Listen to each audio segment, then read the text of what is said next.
The world is experiencing a period of extraordinary instability. Yet, here we are, trapped in endless debates that miss the true heart of the issue.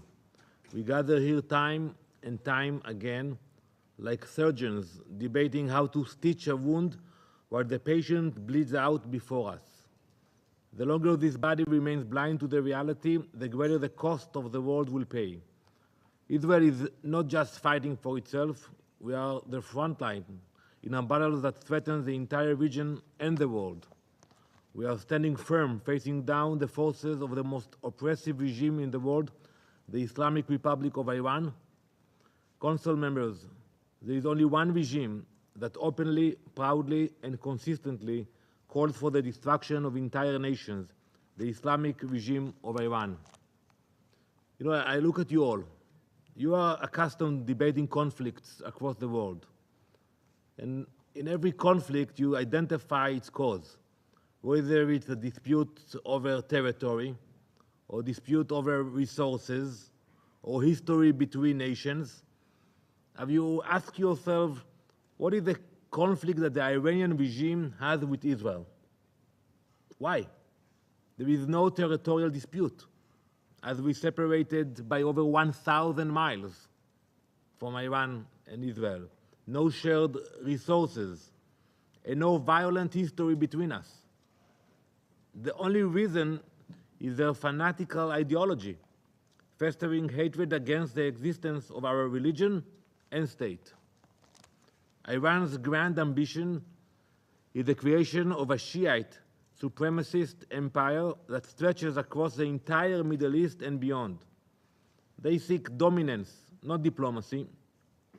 They seek to impose their dark vision on the region, reshape the Middle East in their own image, and then extend their influence far beyond our borders. This Council and the world must wake up to the reality of the threat Iran poses. The dark force driving the violence we see today is not a collection of independent groups. It is Iran pulling the strings. The Iran proxies, Hezbollah in the north, Hamas and Palestinian Islamic Jihad in Gaza, the Houthis in Yemen, Shiite militias in Iraq and Syria, and terrorist cells in Judea and Samaria are all Iran's attack dogs, unleashed to spread death and destruction across the region. These proxies are the claws of a beast that is not content with attacking Israel alone, but is curving paths toward the domination of the Middle East. While Iran pulls the strings, the Palestinian Authority stands by, utterly weak and impotent.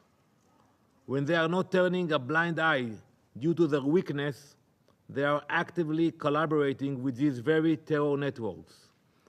As I have reminded this Council many times, it has now been 348 days since the October 7 massacre. And yet, the Palestinian Authority, including Mr. Riyad Mansour, still refuse to condemn Hamas. You know, we met here in this hall on Monday. I listened to your words, not one condemnation. We met in the General Assembly on Tuesday, nothing. Wednesday in the General Assembly, no one mentioned Hamas from the PA. Here we are again today, meeting here. Tomorrow we'll meet again at 3 p.m. Zero, nothing. We want to hear that, to see that there is a distinction between Hamas and the Palestinian Authority. And yet, neither you or President Abbas are capable of saying that. With leaders such as them, is it any wonder that terrorism continues to worsen in Judea and Samaria? The PA's failure to confront these threats head-on has only emboldened those who seek to spread terror in our region. With the Palestinian Authority failing to act and Iran's proxies continuing their relentless campaign, the threat to Israel's security grows more urgent by the day. On our northern border, Hezbollah, armed and funded by Iran, continues to launch rockets, drones, and missiles into Israel. with thousands of missiles poised to target our major civilian centers. In Gaza, Hamas weaponized an entire territory, building the world's most extensive network of terror infrastructure. Now, Iran is attempting to replicate this strategy in Judea and Samaria. Consider what has been uncovered in recent months. Iran is flooding Judea and Samaria with explosives, grenades, anti-tank mines, and advanced weaponry, while recruiting terrorists to execute attacks against Israeli civilians. Iran's goal is to turn Judea and Samaria into another Gaza, a hotbed of terror that threatens to overflow into neighboring countries. The Iranian weapons, which are now flooding Judea and Samaria, are not improvised weapons. They are sophisticated munitions manufactured by Iran and deployed in Judea and Samaria for the sole purpose of murder.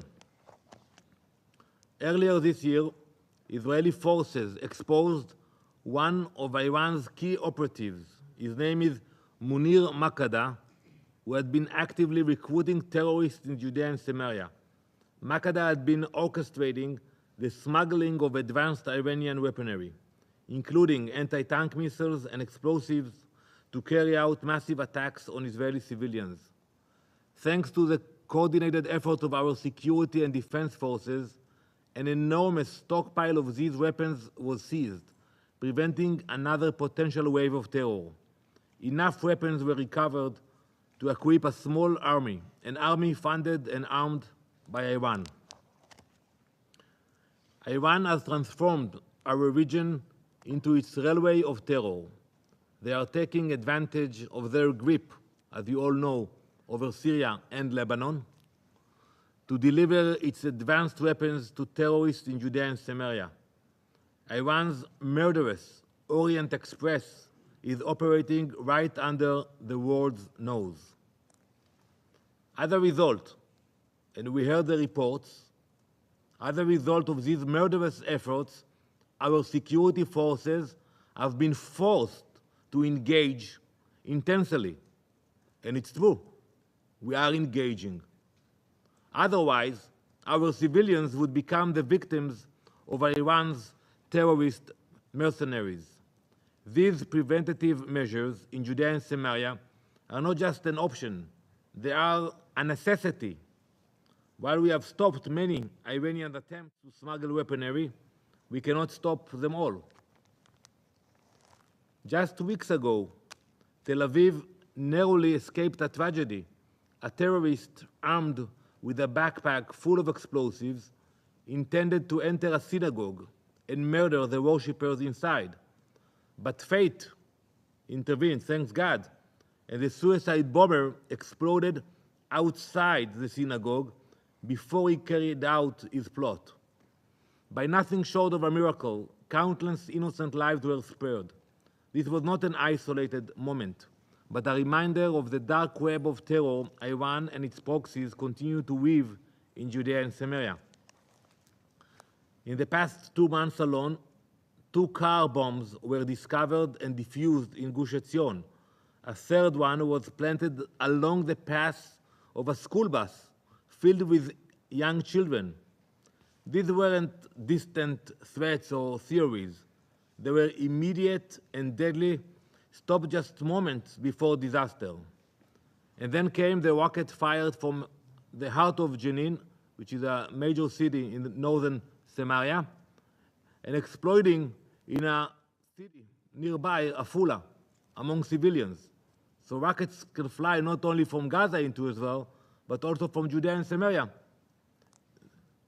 A chilling demonstration of the terror that Iran and their proxies are determined to bring into our cities and into our very homes. This is why Israel must take preventative steps. We do not wait for disaster to strike before we act. Let me ask you all, what would your security forces do if they had intelligence about terrorists planning a massive attack on your civilian population? Think about your capital city. Would there be any doubt about what to do? Well, we have no such doubts, and neither do any of you. When a terrorist threat to the Taylor Swift concert in Austria was intercepted, the authorities canceled the show immediately, tracked down who was responsible, and arrested them. Afterwards, we were all relieved that a disaster was avoided. But when Israel takes the very same reasonable steps, we gather the intelligence, and we neutralize the threat, preventive terror attacks against our civilians. What happened after? We are condemned. Colleagues, you have heard facts such as these before, but they bear repeating because this council remains paralyzed by indecision. We are not dealing with isolated acts of terror. We are dealing with an orchestrated campaign of destruction directed by the Ayatollahs in Tehran. And while this body debates restraint and diplomacy, Iran's terror network grows stronger. The time for half measures, blind eyes, and empty statements is over.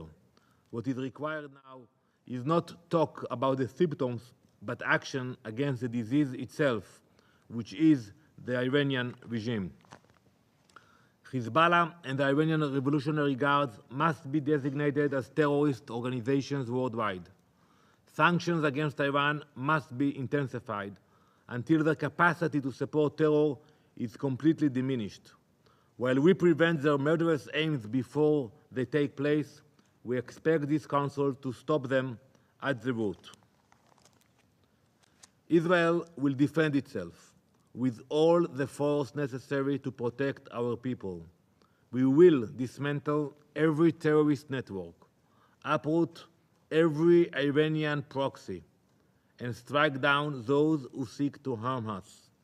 The international community must stand with us, not just for Israel, but for the very future of the Middle East. The stakes could not be higher. The time for inaction has passed. Thank you.